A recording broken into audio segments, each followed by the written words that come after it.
Hello everyone. तो बेटा last class के अंदर हम लोगों ने पी ब्लॉक एलिमेंट्स स्टार्ट किया था। तो पी ब्लॉक एलिमेंट्स के अंदर लास्ट क्लास के अंदर हम लोगों ने उसका बेसिक ओवरव्यू लिया था और उसकी फिजिकल प्रॉपर्टीज को पढ़ा था। ठीक है। पी ब्लॉक के अंदर हम लोगों ने स्टार्ट किया था बोरॉन फैमिली के साथ।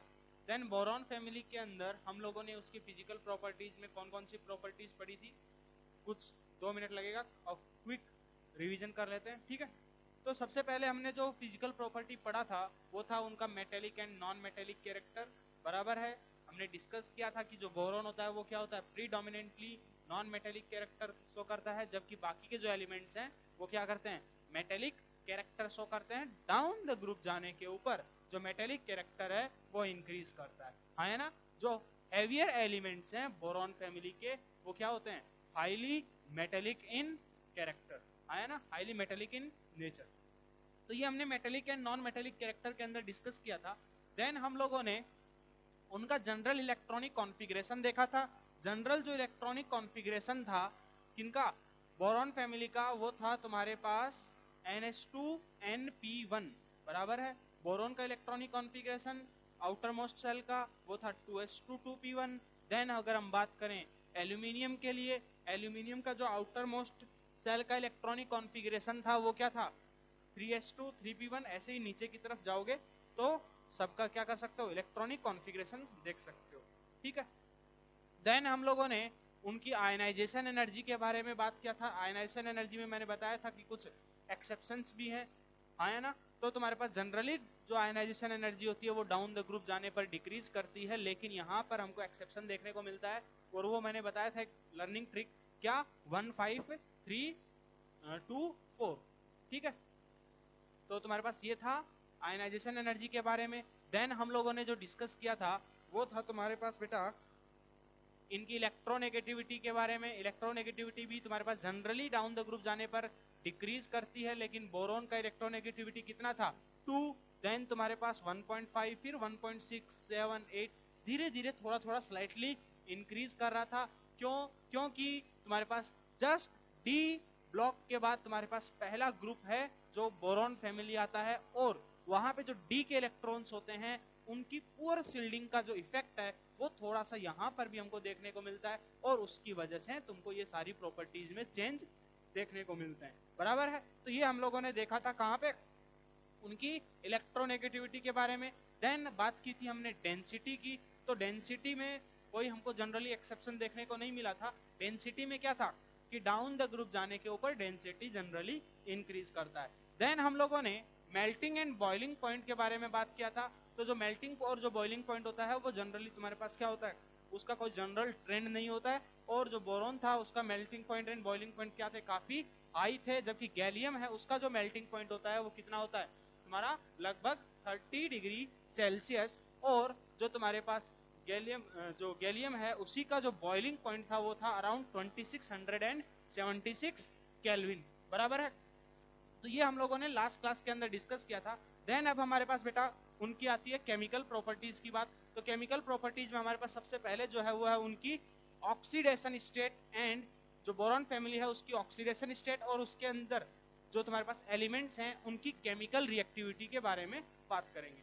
तो बेटा जो बोरॉन एटम होता है उसका साइज क्या होता है, बाकी के जो एलिमेंट्स हैं उनके उसी ग्रुप के बाकी के जो एलिमेंट्स हैं उनके कंपेरेटिवली क्या होता है, साइज काफी छोटा होता है। और क्योंकि साइज काफी छोटा है और जो इलेक्ट्रॉन्स है उनका न्यूक्लियस के साथ अट्रैक्शन जो फोर्स होता है वो क्या होता है, काफी ज्यादा होता है, जिसकी वजह से जो बोरॉन है उस एलिमेंट के अंदर से इलेक्ट्रॉन्स को रिमूव करना काफी डिफिकल्ट है। बराबर है।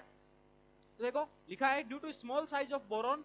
तो जो तुम्हारे पास बोरॉन का जो साइज होता है वो काफी छोटा है, और उसकी जो फर्स्ट फ्री आयनाइजेशन एनर्जी है, फर्स्ट फ्री आयनाइजेशन एनर्जी, इसका मतलब क्या है कि जो पहले 3 इलेक्ट्रॉन्स हैं उनको रिमूव करने के लिए जो आयनाइजेशन एनर्जी लगती है, जो एनर्जी का रिक्वायरमेंट होता है ना, तो उसी एनर्जी को वो जो समेशन होता है वो काफी हाई होता है।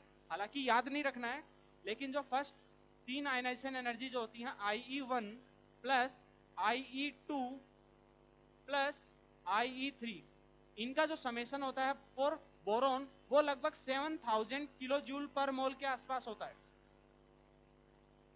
क्या 7000 किलो जूल पर मोल के आसपास होता है। जो फर्स्ट आयनाइजेशन एनर्जी होता है वो लगभग 800 किलो जूल के आसपास होता है।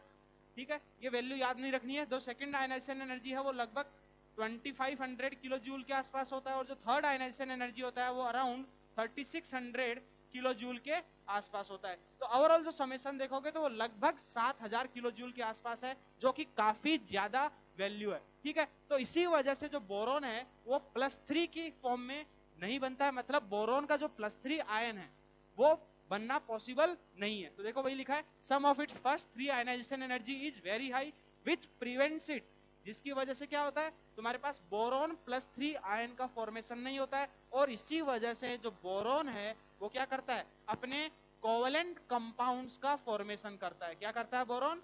कोवेलेंट कंपाउंड्स का फॉर्मेशन करता है। तो अब बोलो, किसी को हो सकता है ये डाउट आए कि सर आपने बोला बोरॉन +3 आयन नहीं बनता, तो BCl3 के अंदर तो बोरॉन +3 में होता है। बेटा यहाँ पर ये जो +3 बोरॉन +3 आयन है उसके अंदर जो +3 का चार्ज है वो ओरिजिनल चार्ज है, और यहाँ पर जो बोरॉन BCl3 के अंदर हम जो +3 देख रहे हैं वो क्या है, एक हाइपोथेटिकल चार्ज है। कैसा चार्ज है? एक हाइपोथेटिकल चार्ज है। तो जो रियल चार्ज है बोरॉन +3 आयन वो बनना पॉसिबल नहीं है, वो एग्जिस्ट नहीं करता। जबकि ठीक है, इसी वजह से तुम्हारे पास जो बोरोन है वो क्या करता है, अपने कोवेलेंट कंपाउंड्स का फॉर्मेशन करता है। ठीक है, जबकि हम जब जाते हैं बोरोन से एल्यूमिनियम के अंदर, तो बेटा जो एल्यूमिनियम है उसके अंदर जो फर्स्ट 3 आयनाइजेशन एनर्जी है उनका जो समेशन है वो बोरोन के रिलेटिवली काफी ज्यादा डिक्रीज करता है। क्या बोला? जो जब हम बोरोन से एल्यूमिनियम के अंदर जाते हैं तो जो फर्स्ट 3 आयनाइजेशन एनर्जी है उनका जो समेशन है वो कंसिडरेबली काफी ज्यादा डिक्रीज करता है, जिसकी वजह से हम एल्यूमिनियम का +3 आयन फॉर्म कर सकते हैं। समझ में आएगा नहीं? तो इसलिए जो एल्यूमिनियम है वो +3 की फॉर्म में एग्जिस्ट कर सकता है, लेकिन बोरॉन +3 की फॉर्म में एग्जिस्ट नहीं करता। ठीक है, तो देखो ये लिखा हुआ है मैंने, डिक्रीजेस कंसिडरेबली। और जो एल्यूमिनियम है वो क्या करता है, कोवेलेंट कंपाउंड्स का फॉर्मेशन करता है जनरली। ऐसा नहीं है कि जो एल्यूमिनियम है वो आयनिक कंपाउंड्स का फॉर्मेशन नहीं करता, जनरली कोवेलेंट कंपाउंड्स का फॉर्मेशन करता है, और जो एल्यूमिनियम +3 आयन है उसका भी फॉर्मेशन हो सकता है।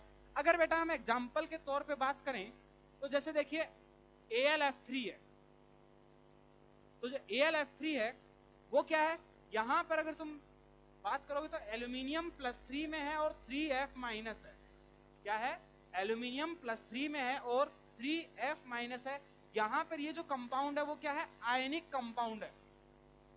कैसा कंपाउंड है? आयनिक कंपाउंड है।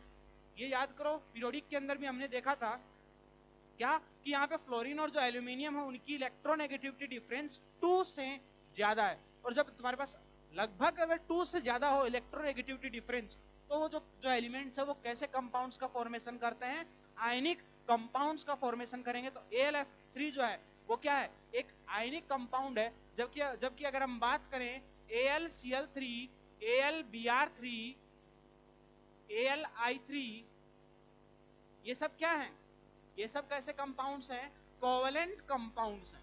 ये सब कैसे कंपाउंड्स हैं बेटा, कोवेलेंट कंपाउंड्स हैं। ठीक है, तो हमने देखा कि बोरॉन जो है वो +3 की फॉर्म में कंपाउंड बना सकता है, लेकिन +3 आयन की फॉर्म में एग्जिस्ट नहीं करता है। एल्यूमिनियम +3 की फॉर्म में एग्जिस्ट नहीं कर, सॉरी +3 की फॉर्म में एग्जिस्ट करता है।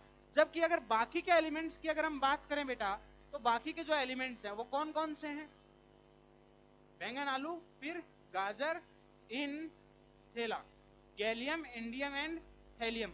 ये जो एलिमेंट्स हैं यहाँ पर ये वेरिएबल ऑक्सीडेशन स्टेट को शो करते हैं। ये +1 ऑक्सीडेशन स्टेट भी शो कर सकते हैं और +3 ऑक्सीडेशन स्टेट भी शो करते हैं। क्या बोला? जो गैलियम, इंडियम एंड जो थैलियम है वो तुम्हारे पास +1 एंड +3 दोनों की दोनों ऑक्सीडेशन स्टेट्स को शो करते हैं।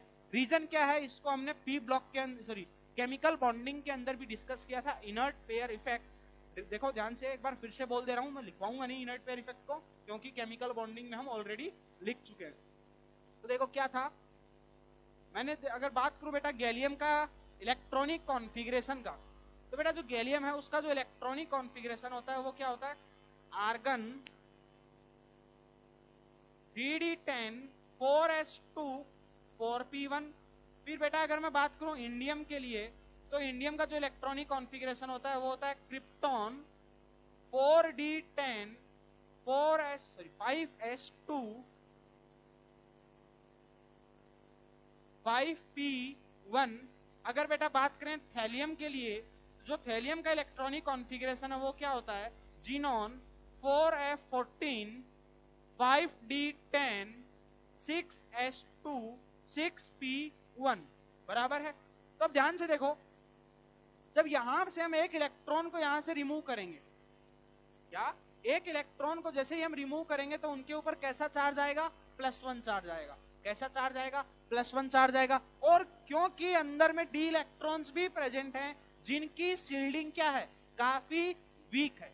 क्या बोला, जैसे ही उस एक इलेक्ट्रॉन को रिमूव करोगे तो अंदर में क्या है, डी के इलेक्ट्रॉन्स भी हैं और इसकी पुअर शील्डिंग की वजह से जो जेड इफेक्टिव है वो क्या करेगा, इंक्रीज करेगा। और जेड इफेक्टिव इंक्रीज करेगा, इसका मतलब तुम्हारे पास इसकी जो जो साइज है, जो इसके जो बाकी के इलेक्ट्रॉन्स हैं उनको, सॉरी साइज नहीं, बाकी के जो इलेक्ट्रॉन्स हैं उनको निकालना उतना ज्यादा डिफिकल्ट होगा। बराबर है कि नहीं? क्या बोला, अगर हम पहले इलेक्ट्रॉन को रिमूव कर दें, उसके बाद जो बचे हुए 2 इलेक्ट्रॉन्स हैं वो जो तुम्हारे पास अंदर में डी के इलेक्ट्रॉन्स हैं, उनकी पुअर शील्डिंग की वजह से, क्या पुअर शील्डिंग की वजह से जो इफेक्टिव न्यूक्लियर चार्ज है, पुअर शील्डिंग क्या होता है ये सब हम लोग पीरियोडिक में पढ़ चुके हैं, मैं उम्मीद करता हूं तुमको आता है। ठीक है, तो तुम्हारे पास पुअर शील्डिंग की वजह से क्या होगा, उन बाकी के जो इलेक्ट्रॉन्स है, जो ये s के इलेक्ट्रॉन है, 4s के यहाँ पे 2 इलेक्ट्रॉन्स, ये जो इलेक्ट्रॉन्स है ये 5s के यहाँ पर, ये फिर 6s के, समझे कि नहीं? इन इलेक्ट्रॉन्स को रिमूव करना डिफिकल्ट होगा। समझ में आया कि नहीं?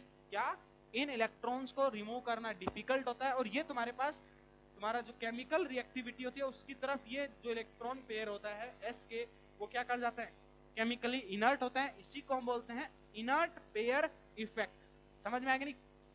तो हालांकि शो कर सकते हैं +1 एंड +3 आया ना, लेकिन इनके अंदर कौन सी ऑक्सीडेशन स्टेट ज्यादा स्टेबल होती है, रिलेटिवली +1 ऑक्सीडेशन स्टेट ज्यादा स्टेबल होती है। जैसे देखो थैलियम के अंदर एक इलेक्ट्रॉन जैसे ही निकालोगे तो अंदर में F सबसेल के अंदर भी इलेक्ट्रॉन्स हैं, तो मतलब यहाँ पर जो जेड इफेक्टिव है वो और ज्यादा इंक्रीज करेगा, मतलब उस इलेक्ट्रॉन को रिमूव करना और ज्यादा डिफिकल्ट होगा। समझे कि नहीं? तो ये था इनकी पहली जो प्रॉपर्टी थी, ऑक्सीडेशन स्टेट और ट्रेंड्स इन केमिकल रिएक्टिविटीज में।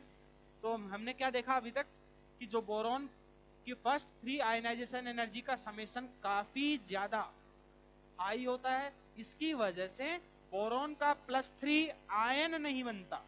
क्या बोला, बोरॉन का +3 आयन का फॉर्मेशन नहीं होता, और इसी वजह से ये तुम्हारे पास क्या करता है, जो बहुत ज्यादा आयनेशन एनर्जी होने की वजह से ये इसको क्या करता है, फोर्स करता है कोवेलेंट कंपाउंड्स बनाने के लिए। मतलब अगर बात करोगे कि BCl3 BBr3 BF3, ये सब कैसे कंपाउंड्स होते हैं, कोवेलेंट कंपाउंड्स। ये सब कैसे कंपाउंड्स हैं, कोवेलेंट कंपाउंड्स। बेटा बोरॉन जो है वो आयनिक कंपाउंड्स का फॉर्मेशन नहीं करता। ठीक है, जबकि एल्यूमिनियम के केस में फर्स्ट 3 आयनाइजेशन एनर्जी का समेशन काफी कम हो जाता है, जिसकी वजह से तुम्हारे पास एल्यूमिनियम +3 का आयन का भी फॉर्मेशन हो सकता है। ठीक है, और ऐसा नहीं है कि एल्यूमिनियम जो है जनरली कोवेलेंट कंपाउंड्स ही बनाता है, लेकिन इसका मतलब ये नहीं है कि वो आयनिक कंपाउंड्स का फॉर्मेशन नहीं कर सकता। एल्यूमिनियम का जो AlF3 है, जैसे देखो ये क्या है, आयनिक कंपाउंड है, जबकि AlCl3 AlBrI3 AlI3 ये क्या है, प्रीडोमिनेंटली कोवेलेंट इन कैरेक्टर। ठीक है, फिर जो बाकी के बोरॉन फैमिली के अंदर एलिमेंट्स है गैलियम, इंडियम एंड थैलियम, ये तुम्हारे पास +1 ऑक्सीडेशन स्टेट भी शो कर सकते हैं और +3 ऑक्सीडेशन स्टेट भी शो कर सकते हैं। और ऐसा क्यों होता है, क्योंकि तुम्हारे पास यहाँ पर जो S के जो इलेक्ट्रॉन्स होते हैं, आउटर मोस्ट जो सेल है उसके S के इलेक्ट्रॉन्स वो तुम्हारे क्या हो जाते हैं, एक इलेक्ट्रॉन को रिमूव करने के बाद तुम्हारे रिएक्शन करने की तरफ क्या हो जाते हैं, इनर्ट हो जाते हैं, जिसकी वजह से उनको रिमूव, वो तुम्हारे पास इलेक्ट्रॉन्स जो है वो बॉन्ड में या फिर रिएक्शन में पार्टिसिपेट नहीं करते, बॉन्ड फॉर्मेशन में पार्टिसिपेट नहीं करते हैं, और उसी ये जो इफेक्ट होता है इसी को हम बोलते हैं इनर्ट पेयर इफेक्ट। ठीक है, लिखना चाहो तो अपनी यहां पर खुद की लैंग्वेज में लिख लेना, फटाफट इसको नोट करो।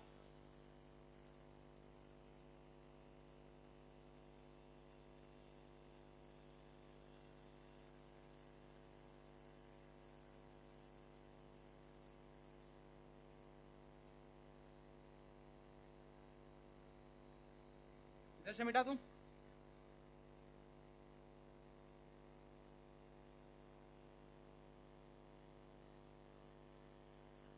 देखो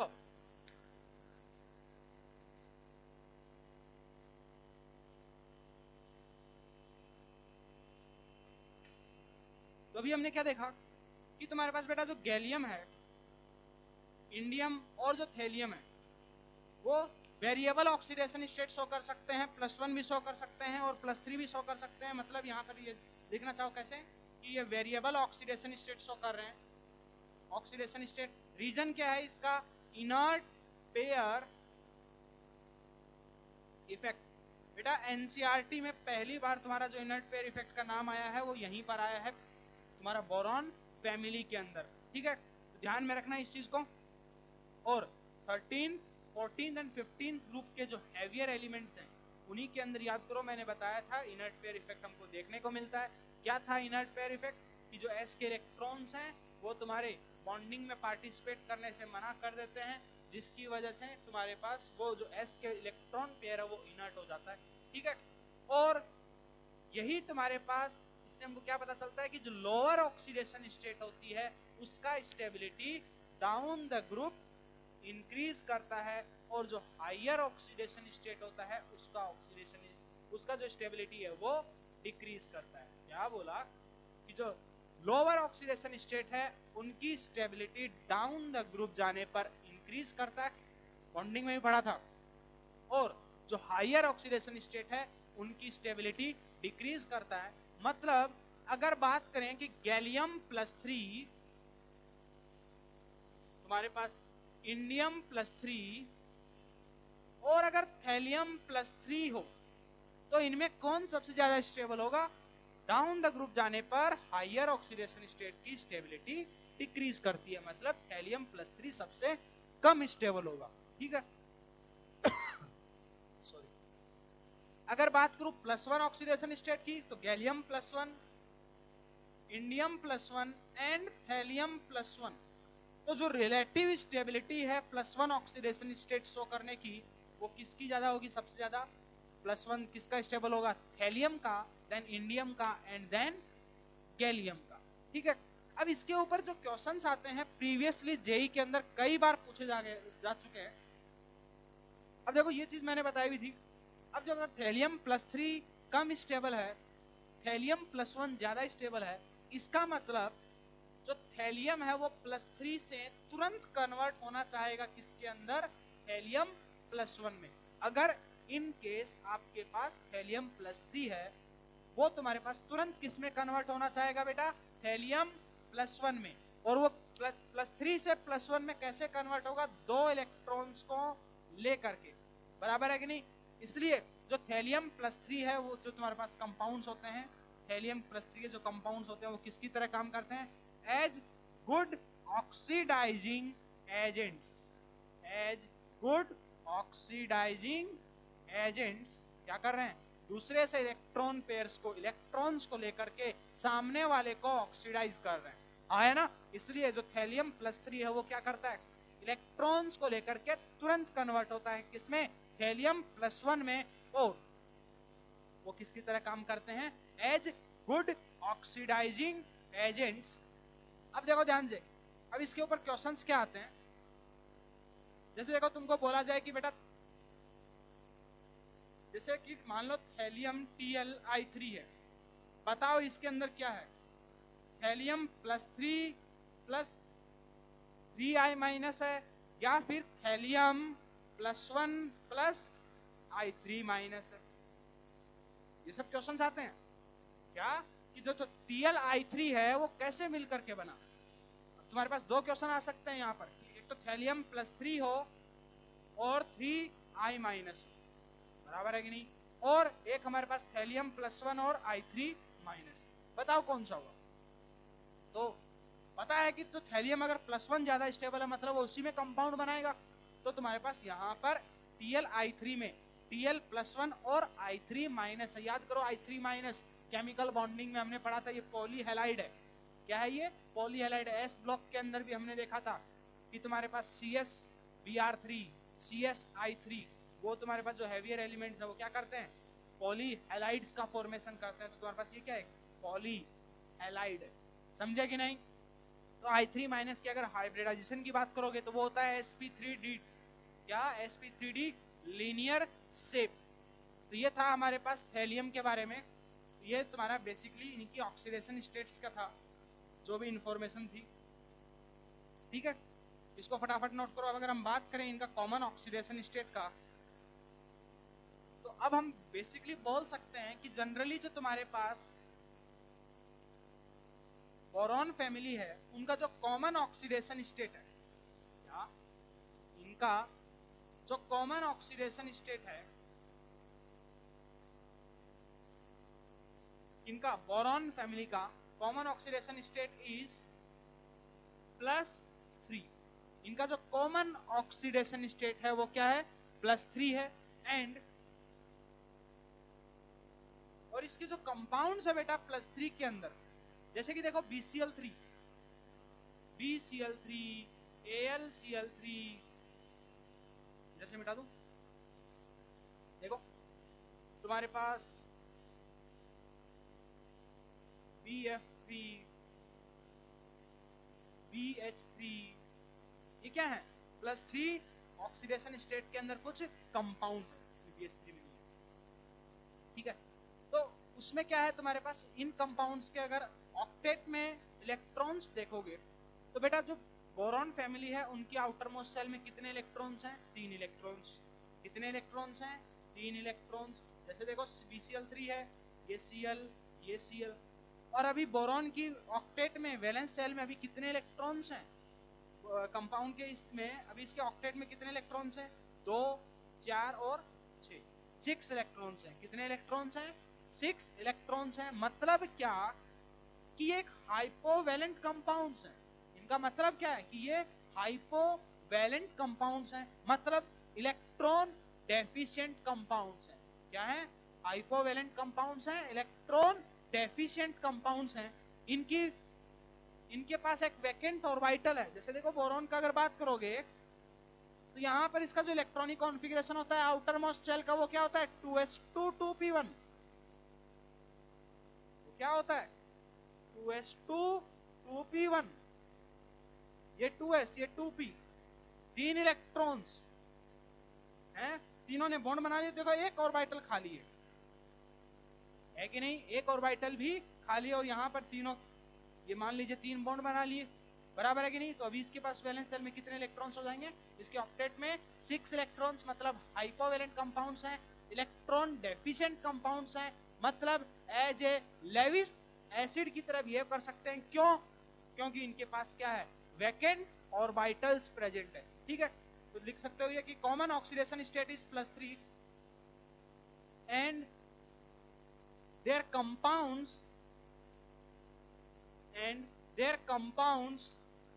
in +3 are electron deficient। वो क्या है? Electron deficient and हाइपोवैलेंट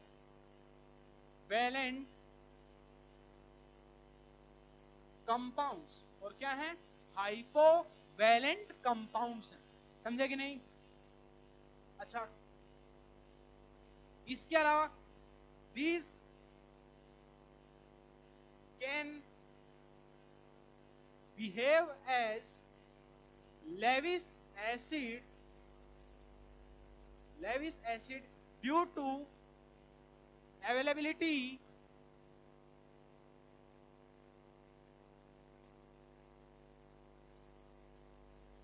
of vacant orbitals। और ये किसकी तरह काम कर सकते हैं? तुम्हारे लेविस एसिड की तरह काम कर सकते हैं। क्यों? क्योंकि इनके पास क्या है? वैकेंट ऑर्बिटल्स प्रेजेंट है। Due to availability of vacant orbitals. चलिए एक काम करो, उसको नोट करो फटाफट। इसके अगर एग्जांपल्स देखोगे तो देखो तुम्हारे पास सामने लिखे हुए हैं कुछ, जैसे BF3, AlCl3, BF तुम्हारा BCl3, तुम्हारे पास और अगर लिखे तो AlCH3 ऑल थ्राइस, ये भी याद करो केमिकल बॉन्डिंग में पढ़ा था इसका dimer, Al2CH3 all 6 3 centre 2 electron bond, ठीक है।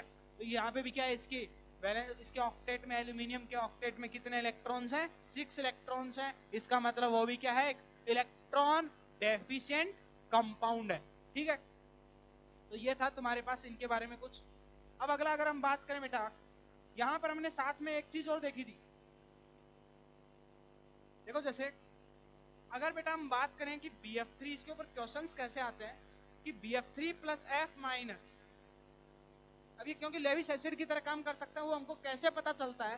देखो BF3 का जब हम F माइनस के साथ रिएक्शन करवाते हैं तो क्या बनता है, BF4 माइनस। अब कैसे बनता है BF4 माइनस, तो देखो कारण यही है कि तुम्हारे पास BF3 का अगर ध्यान से देखोगे तो इसके पास क्या है, एक वैकेंट ऑर्बिटल है बोरोन के पास, 2p का एक वैकेंट ऑर्बिटल है, बराबर है कि नहीं, बोरोन के पास। और फ्लोरीन के पास क्या है, लॉन पेयर ऑफ इलेक्ट्रॉन है, हाँ है ना। फ्लोरीन के पास क्या है, F माइनस के पास लॉन पेयर ऑफ इलेक्ट्रॉन्स है। तो फ्लोरीन अपना लॉन पेयर ऑफ इलेक्ट्रॉन्स इसके वैकेंट ऑर्बिटल में डोनेट करके, मतलब कोऑर्डिनेट बॉन्ड के थ्रू, कौन से बॉन्ड के थ्रू, कोऑर्डिनेट बॉन्ड के थ्रू, अपना lone pair of electrons BF3 के अंदर बोरॉन के वैकेंट ऑर्बिटल में डोनेट करके BF4 माइनस का फॉर्मेशन करता है। और यहाँ पे क्या हो रहा है कि बोरॉन क्या कर रहा है, लॉन पेयर ऑफ इलेक्ट्रॉन्स को एक्सेप्ट कर रहा है, और यहाँ पे फ्लोरीन क्या कर रहा है, लॉन पेयर ऑफ इलेक्ट्रॉन्स को डोनेट कर रहा है, किसके अंदर, उसके वैकेंट ऑर्बिटल में। मतलब यहाँ पर F माइनस जो है वो किसकी तरह काम कर रहा है, एज ए लेविस बेस, किसकी तरह काम कर रहा है, एज ए लेविस बेस। और जो बोरॉन है वो किसकी तरह काम कर रहा है, एज ए लेविस एसिड, समझे कि नहीं। तो यहां पर BF3 क्या है, लेविस एसिड, और ये क्या है, लेविस बेस। अब देखो इसके ऊपर क्वेश्चंस कैसे आते हैं केमिकल बॉन्डिंग से रिलेटेड, बेटा पूछ लेगा कि BF3 के अंदर हाइब्रिडाइजेशन क्या है, sp2, बराबर है कि नहीं। वैलेंस शेल में 3 इलेक्ट्रॉन्स थे, तीनों के तीनों इलेक्ट्रॉन्स बॉन्ड फॉर्मेशन में चले गए, तो तुम्हारे पास 3 बॉन्ड पेयर हैं बोरॉन का।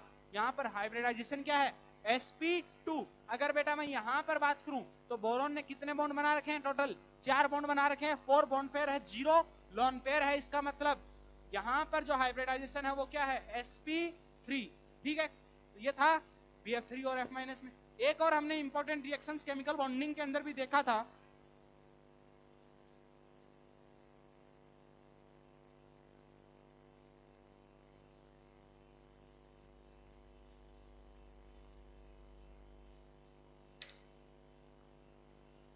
जैसे देखिए BF3 का रिएक्शन NH3 के साथ, क्या BF3 का रिएक्शन NH3 के साथ।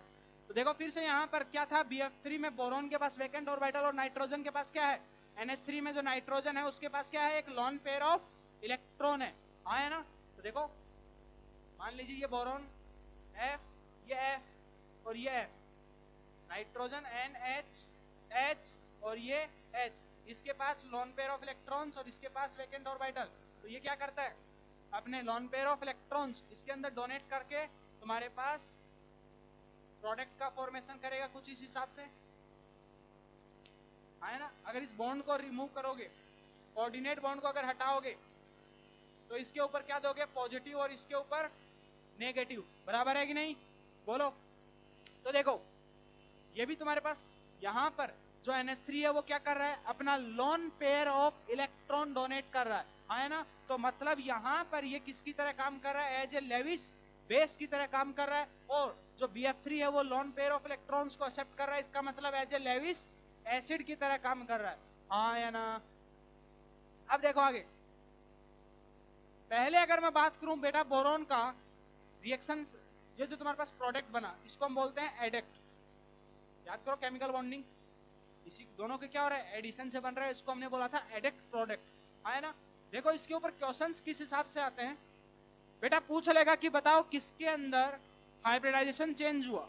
तो देखो सबसे पहले अगर बोरॉन का यहां पर पहले हाइब्रिडाइजेशन देखोगे तो वो क्या है, sp2, इनिशियली बोरोन का हाइब्रिडाइजेशन क्या है, sp2, और NH3 में जो नाइट्रोजन है पहले उसका हाइब्रिडाइजेशन क्या है, sp3, 3 बॉन्ड पेयर और एक लॉन पेयर ऑफ इलेक्ट्रॉन्स। पहले इसका बोरोन का पहले sp2 है और नाइट्रोजन का sp3। अगर मैं रिएक्शन के बाद अगर दोनों का हाइब्रिडाइजेशन चेक करूं तो अभी देखो बोरोन का यहाँ पर हाइब्रिडाइजेशन क्या है, 4 बॉन्ड पेयर ऑफ इलेक्ट्रॉन्स है, मतलब यहाँ पर जो बोरोन है उसका हाइब्रिडाइजेशन क्या है, sp3, और यहाँ पर जो नाइट्रोजन है उसका हाइब्रिडाइजेशन क्या है, sp3। तो किसका हाइब्रिडाइजेशन चेंज हुआ, बोरोन का, कहां से कहा, sp2 से sp3, मतलब परसेंटेज एस कैरेक्टर इंक्रीज हुआ कि डिक्रीज हुआ, परसेंटेज एस कैरेक्टर sp2 में ज्यादा है, यहाँ पर ज्यादा है और यहाँ पे कम हुआ। तो तुम्हारे पास इस टाइप के क्वेश्चन आ सकते हैं, ये बोलेगा कि बताओ किसके अंदर परसेंटेज एस कैरेक्टर डिक्रीज हुआ, तो वो किसके अंदर है, बोरॉन में, आया ना। अच्छा बॉन्ड एंगल के बारे में बताइए, BF3 के अंदर अगर बात करूं तो इनिशियली पहले क्या है, 120 डिग्री बॉन्ड एंगल है, क्या है, बॉन्ड एंगल पहले 120 डिग्री है। अब बाद में sp3 हाइब्रिडाइजेशन है तो 109 डिग्री के आसपास होगा, मतलब बोरॉन के केस में क्या हुआ, बोरॉन के केस में क्या हुआ, तुम्हारे पास हाइब्रिडाइजेशन जो है वो sp2 से sp3 हो गया, बराबर है कि नहीं। बोरॉन के केस में क्या हुआ, हाइब्रिडाइजेशन sp2 से sp3 में कन्वर्ट हो गया। बॉन्ड एंगल, बॉन्ड एंगल वो इंक्रीज हुआ कि डिक्रीज, वो क्या कर गया, डिक्रीज कर गया। पहले sp2 था, यहां पर क्या 120 डिग्री बॉन्ड एंगल था, बाद में अब sp3 है 109 डिग्री 28 मिनट के आसपास बॉन्ड एंगल है, तो बॉन्ड एंगल क्या हो गया, डिक्रीज कर गया, हाँ है ना, बोलो। और अगर बात करें परसेंटेज एस कैरेक्टर की बोरॉन के केस में, तो वो क्या होगा, परसेंटेज एस कैरेक्टर वो क्या हो गया, वो भी डिक्रीज कर गया, हाँ है ना। पहले तुम्हारे पास sp2 के अंदर परसेंटेज एस कैरेक्टर कितना है, 33.33% और sp3 के अंदर 25%, बराबर है। चलिए ये परसेंटेज एस कैरेक्टर के बारे में बात होगी।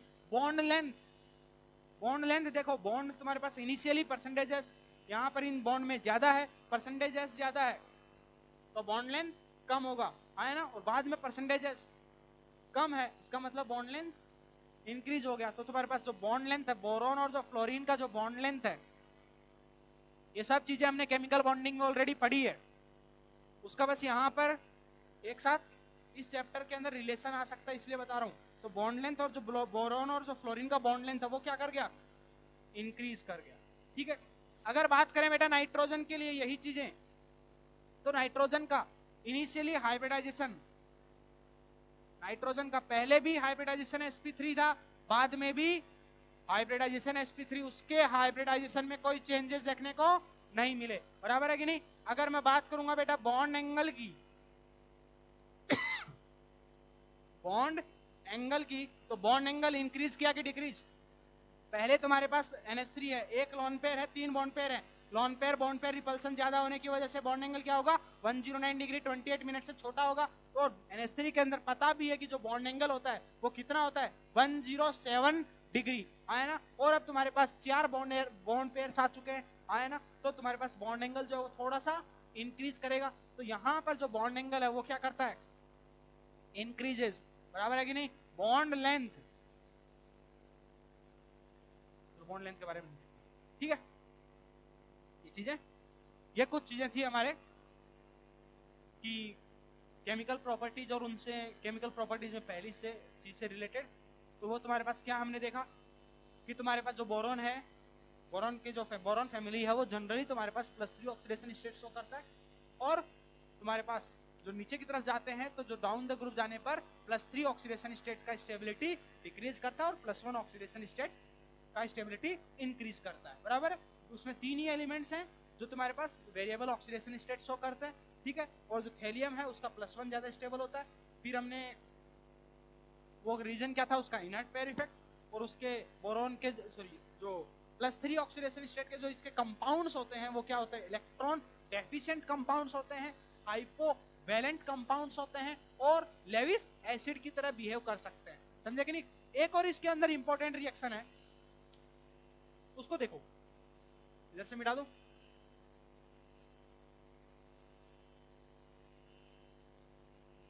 अगला जो इसमें इंपॉर्टेंट रिएक्शन है वो है बेटा बोरिक एसिड का।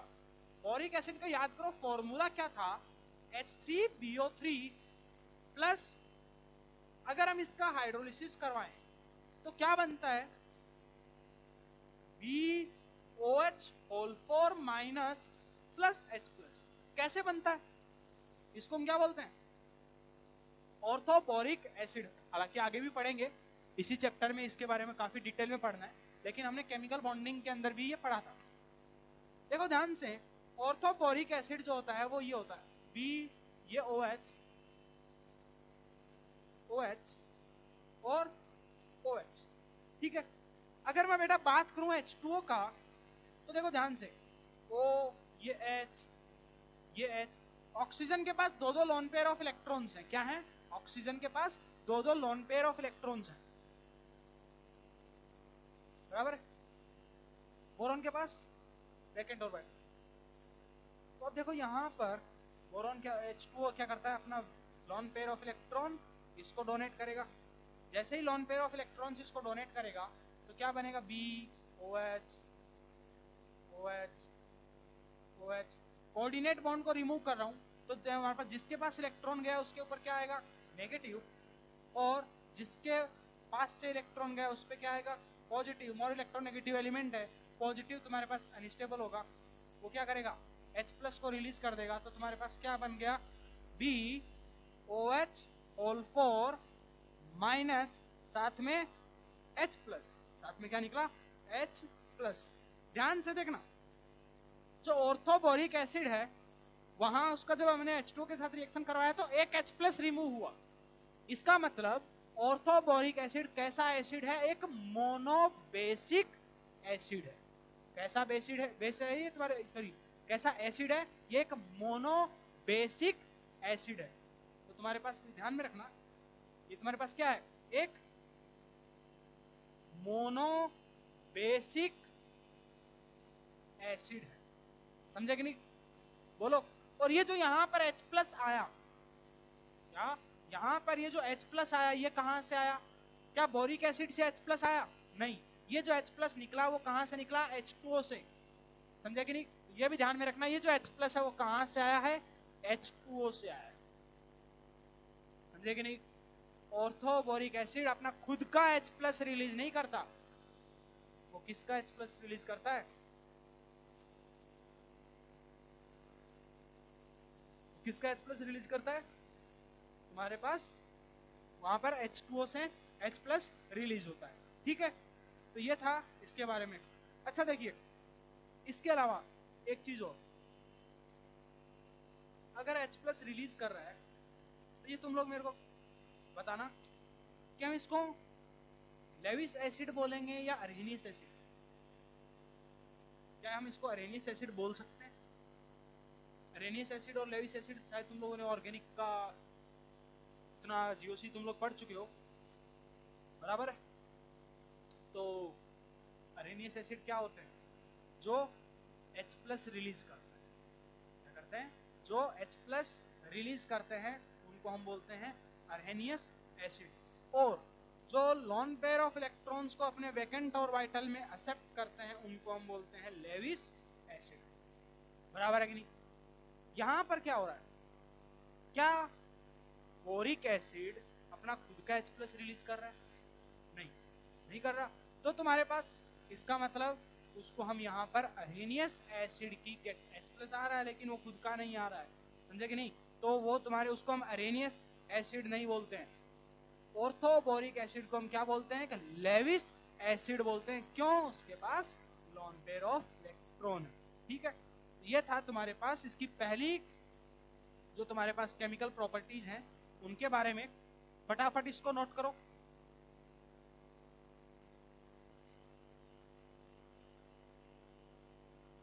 अब बेटा हमारे पास जो अगला प्रॉपर्टी है केमिकल प्रॉपर्टीज में, वो है इनका रिएक्टिविटी टुवर्ड्स एयर, एयर के साथ कैसे रिएक्ट करते हैं। तो याद करो S block elements, S block elements के अंदर भी हमने एयर के साथ रिएक्शन पढ़ी थी।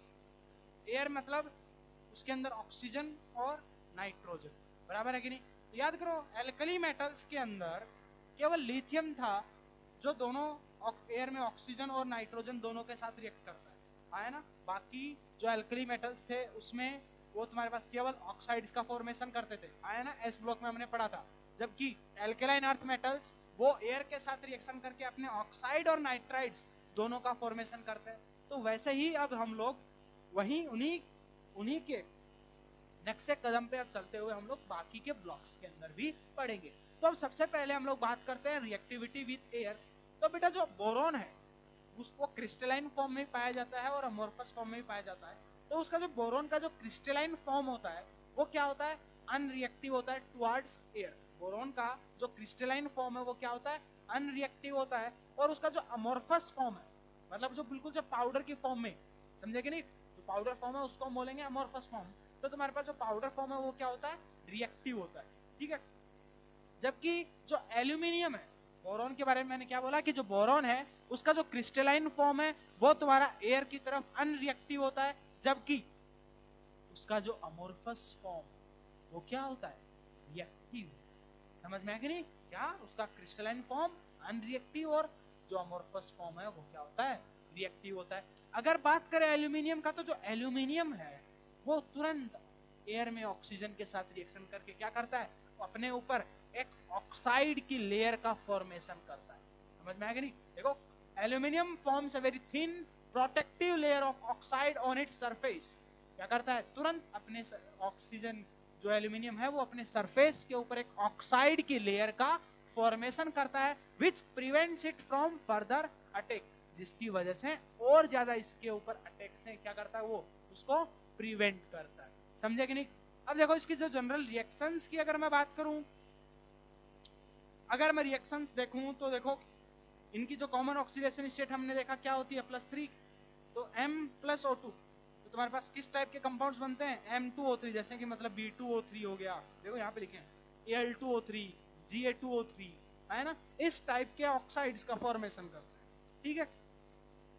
Al2O3 एल्यूमिना याद ही होगा। तो ये तुम्हारे पास वही बोरॉन की फैमिली है, ऑक्सीजन के साथ रिएक्शन करके कैसे ऑक्साइड का फॉर्मेशन करेंगे, M2O3, ठीक है। अब कैसे करते हैं, ये तुम्हारे पास +3, ये 2, क्रॉस मल्टीप्लाई कर दो, फॉर्मूला बना लो। जबकि जब नाइट्रोजन के साथ रिएक्शन करते हैं तो नाइट्राइड्स का फॉर्मेशन करते हैं। और वो किस टाइप के नाइट्राइड्स, बेटा नाइट्रोजन है उसको भी 3 इलेक्ट्रॉन्स चाहिए और एल्यूमिनियम 3 इलेक्ट्रॉन्स डोनेट करता है। तो दोनों का वैलेंसी एल्यूमिनियम और नाइट्रोजन ये 3 और ये 3, Al3N3 लिखोगे तो सिंपलेस्ट फॉर्म में क्या लिखोगे, फॉर्मूला Aln, ठीक है। तो ये तुम्हारे पास इस टाइप से इनके नाइट्राइड्स का फॉर्मेशन होगा, मतलब Mn टाइप के नाइट्राइड्स का फॉर्मेशन होगा। तो तुम्हारे पास जो बोरॉन और जो एल्यूमिनियम है वो क्या करते हैं, नाइट्रोजन के साथ रिएक्शन करके तुरंत अपने नाइट्राइड्स का फॉर्मेशन करते हैं। समझे कि नहीं, क्या जो बोरॉन और जो एल्यूमिनियम है वो तुरंत नाइट्रोजन के साथ रिएक्ट करके अपने नाइट्राइड्स, बोरॉन नाइट्राइड्स Bn और एल्यूमिनियम नाइट्राइड Aln, इसका फॉर्मेशन करते हैं। जबकि बाकी के जो एलिमेंट्स हैं जैसे कि गैलियम हो गया, इंडियम हो गया, वो सब नाइट्रोजन जो हैवियर एलिमेंट्स हैं वो सब नाइट्रोजन के साथ रिएक्ट नहीं करते। क्यों, क्योंकि याद करो बताया था थोड़ी देर पहले कि तुम्हारे पास उनके केस में +3 ऑक्सीडेशन स्टेट का स्टेबिलिटी कम होता है। समझ में आया कि नहीं, due to inert pair effect, इसलिए वो तुम्हारे पास रिएक्ट नहीं करते हैं नाइट्रोजन के साथ। और बोरॉन और एल्यूमिनियम ही क्या करते हैं, अपने नाइट्राइड्स का फॉर्मेशन करते हैं, ठीक है। फिर देखो इनके ऑक्साइड्स की अगर हम बात करें तो जो बोरॉन का ऑक्साइड्स होता है वो क्या होता है, B2O3, इसको हम बोलते हैं बोरिक एनहाइड्राइड। एल्यूमिनियम का जो ऑक्साइड है वो कौन सा है, Al2O3। गैलियम का Ga2O3, इंडियम का In2O3। देन तुम्हारे पास जो थैलियम है बेटा उसके 2 ऑक्साइड्स मिलते हैं, Tl2O3 और Tl2O, थैलियम, ठीक है। ये +1 में, क्योंकि +1 थोड़ा ज्यादा स्टेबल होता है ना इसके केस में, रिलेटिवली बहुत ज्यादा स्टेबल होता है +1 में, तो तुम्हारे पास उस हिसाब से।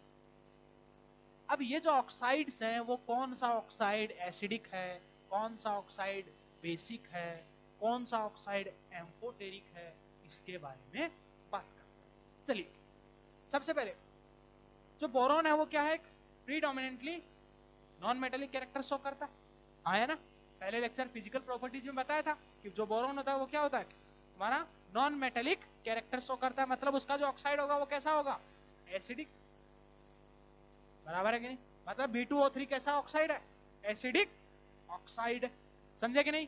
अब बात करते हैं बेटा एल्यूमिनियम का और गैलियम के जो ऑक्साइड है, याद करो मैंने एक कुछ एम्फोटेरिक ऑक्साइड्स की लिस्ट बताई थी, जनाबे अली ने बेकार पंजाबी सॉन्ग गाया, तो याद है कि नहीं, जनाबे अली ने बेकार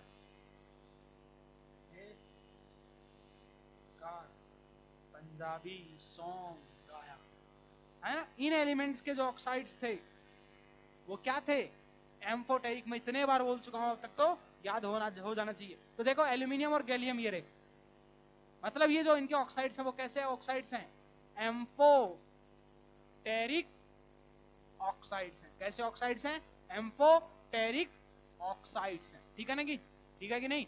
एल्यूमिनियम और जो गैलियम है इनके जो ऑक्साइड्स है वो कैसे ऑक्साइड्स हैं, एम्फोटेरिक ऑक्साइड्स है। जनाबी अली ने बेकार पंजाबी सॉन्ग गाया, ठीक है। इन्हीं 7 एलिमेंट्स के ऑक्साइड्स क्या होते हैं, एम्फोटेरिक होते हैं, ठीक है, पहले बता चुका हूं कई बार। अब आगे देखो, बात करें इंडियम और थैलियम के ऑक्साइड्स का, तो ये क्या है तुम्हारे पास, प्रीडोमिनेंटली मेटेलिक कैरेक्टर को शो करेंगे, और अगर मेटेलिक कैरेक्टर को शो करेंगे तो मेटल्स के ऑक्साइड क्या होते हैं, बेसिक इन नेचर।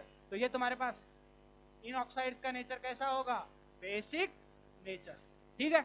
तो ये था इनके ऑक्साइड्स के बारे में। सेकंड केमिकल प्रॉपर्टी, फटाफट इसको नोट करो,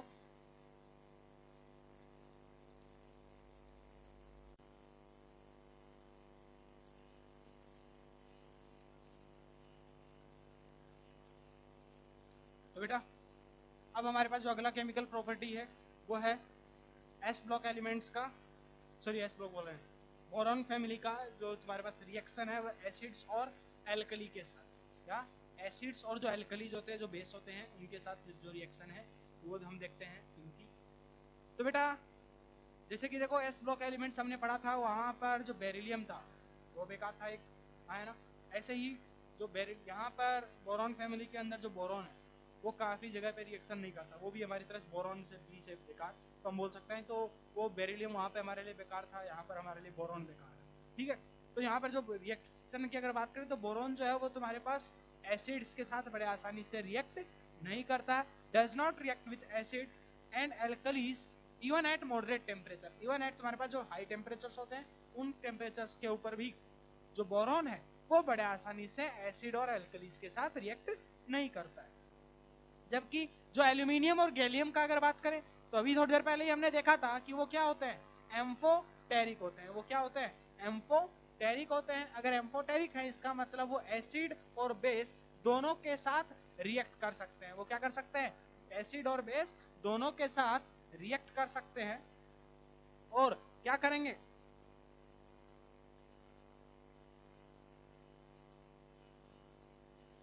with the release of hydrogen gas, ठीक है।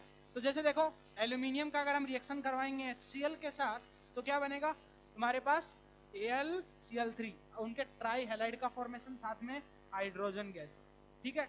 क्या किया मैंने, HCl के साथ रिएक्शन करवाया, अब ये तुम्हारे पास अगर एसिड है तो ये बेस बनेगा तो सॉल्ट बना, AlCl3 सॉल्ट बना, साथ में हाइड्रोजन गैस रिलीज होगा, ठीक है। अगर बात करें एल्यूमिनियम का NaOH के साथ रिएक्शन, तो याद करो यही रिएक्शंस हमने पढ़ी थी कहां पर, एस ब्लॉक के अंदर NaOH के साथ अलग अलग रिएक्शंस के अंदर, है ना। तो NaOH के साथ रिएक्शन करेंगे तो क्या बनेगा, क्या हो गया,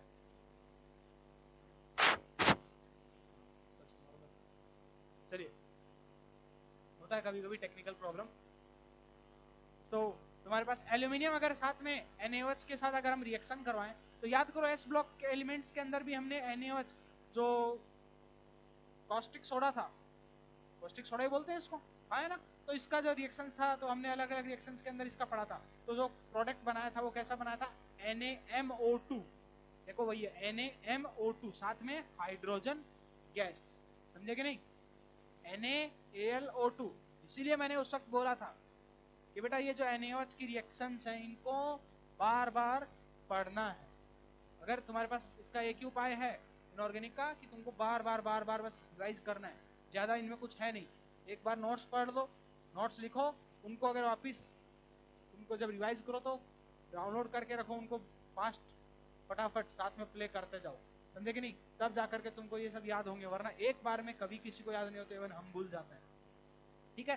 तो तुम्हारे पास NaAlO2 इस टाइप से रिएक्शन शो करते हैं। अगर हमने ज्यादा H2O के साथ दिखाया तो देखो NaAlOH4। ये रिएक्शंस याद करो, हमने मेटलर्जी चैप्टर के अंदर भी पढ़ा था during the leaching of aluminium, आया ना, तो वहां पर भी हमारे पास NaAlO2 ही बना था बाद में। फिर बेटा इसके अलावा देखो जो एल्यूमिनियम है, अगर हम उसकी रिएक्शन बात करें कंसंट्रेटेड HNO3 के साथ, तो एल्यूमिनियम जो है वो काफी ज्यादा पेसिव हो जाता है। किसके साथ? कंसंट्रेटेड HNO3 के साथ। क्यों? क्योंकि अपने ऊपर एक तुरंत ऑक्साइड लेयर का फॉर्मेशन करता है due to the formation of a very thin layer on its surface. क्या बोला कि जो एल्यूमिनियम है तुम्हारे पास वो कंसंट्रेटेड HNO3 के साथ तुम्हारे पास काफी ज्यादा पेसिव हो जाता है। क्यों? Due to the formation of a very thin layer on its surface. तो ये हमारे पास था थर्ड उसकी केमिकल प्रॉपर्टीज।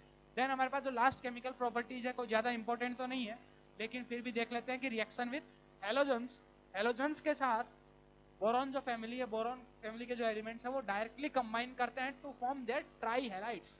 क्या करते हैं? To form their trihalides. जैसे कि मान ले M तुम्हारे पास क्या है, कोई ये बोरॉन फैमिली का कोई एलिमेंट है, X2 तुम्हारे पास क्या है, कोई हेलोजन है, उसका रिएक्शन कराओगे तो किस टाइप के हेलाइड्स का फॉर्मेशन होगा? MX3 टाइप के, आया ना। तो आज की क्लास में हमने पहले भी देखा था कि जो +3 ऑक्सीडेशन स्टेट के कंपाउंड्स जनरली हमको देखने को मिलते हैं। ठीक है, तो एग्जांपल्स देखो AlCl3, BF3, AlBr3, इस टाइप के कंपाउंड्स का फॉर्मेशन होगा। और यहाँ पर जो X है वो क्या है? X तुम्हारे पास कोई भी हेलोजन हो सकता है, F हो सकता है, Cl हो सकता है, Br हो सकता है और आयोडीन हो सकता है। ठीक है, तो AlCl3, BF3, AlBr3 इस टाइप के ट्राई हेलाइड्स का फॉर्मेशन होगा। ये वाला ध्यान से देखो, TlCl3 और TlBr3, थैलियम Cl3, तो यहाँ पर थैलियम किसमें है? +3 ऑक्सीडेशन स्टेट में। थैलियम यहाँ पर किसमें है? +3 ऑक्सीडेशन स्टेट में। और अभी थोड़ी देर पहले हमने पढ़ा था इनर्ट पेयर इफेक्ट में कि तुम्हारे पास जो थैलियम होता है उसका +1 ऑक्सीडेशन स्टेट क्या होता है? ज्यादा स्टेबल होता है। मतलब ये तुम्हारे पास +3 से तुरंत किस में जाएगा? +1 में। तो तुम्हारे पास ये TlCl3 जो है वो थोड़ा सा तुरंत वो किस में कन्वर्ट हो जाते हैं? TlCl के अंदर साथ में किसका रिलीज करेगा? Cl2 गैस को रिलीज करेगा। ऐसे ही जो TlBr3 है, थैलियम ब्रोमाइड, थैलियम ट्राइब्रोमाइड, तुम्हारे पास वो किस में कन्वर्ट हो जाएगा? TlBr, थैलियम ब्रोमाइड में, और साथ में Br2 गैस को रिलीज करेगा। ठीक है, तो ये थे हमारे पास इनकी केमिकल प्रॉपर्टीज। इतना ही पढ़ना है हमको केमिकल प्रॉपर्टीज के अंदर। तो बेटा सारा का सारा पढ़ लेना ईमानदारी से, वरना अगर वापिस आओगे तो बहुत जूते मारेंगे। ठीक है, तो एक बार अच्छे से नोट्स प्रिपेयर करो, और उसके बाद अगर नहीं समझ में आए तो बार बार दूसरी बार देख लो। ठीक है ना, और थ्योरी को पूरा याद करो बराबर, डायरेक्टली बुकलेट, उसके बाद तुरंत बुकलेट की क्वेश्चन सॉल्व करने स्टार्ट करो। ठीक है, चलिए अगली क्लास में हम लोग कंपाउंड्स ऑफ बोरॉन पढ़ेंगे। ठीक है, उसके बाद हमारे पास 3 कंपाउंड पढ़ने हैं हमको बोरॉन के, बताया था मैंने कौन कौन से, हमारे borax, orthoboric acid and diborane, ये 3 कंपाउंड्स। और तुरंत हम कार्बन फैमिली के अंदर जंप करेंगे। यहाँ पर हमारी केमिकल प्रॉपर्टीज खत्म होती है।